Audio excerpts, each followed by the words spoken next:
চলো। শুভ দুপুর। আজকে তোমাদের কি কি রান্না করেছি একটু দেখাই। আগে বলে নিই, আমাদের ওয়েদারটা এখানে খুব ভালো।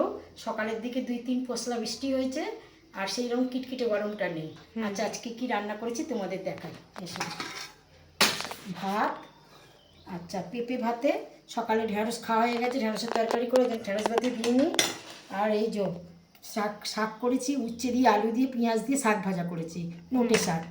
মুসুর ডাল সিদ্ধ, আমার মেয়ে ডাল না হলে খেতে পারে না, ওর জন্য একটু ডাল সিদ্ধ করেছি।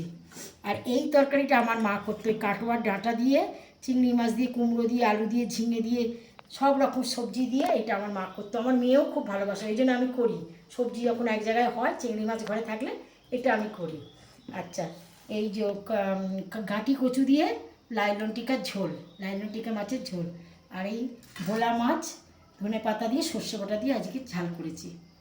আমার রান্নাবান্না কথাবার্তা যদি ভালো লেগে থাকে তাহলে একটা লাইক করে দেবেন, একটা সাবস্ক্রাইব করে দেবেন। নমস্কার।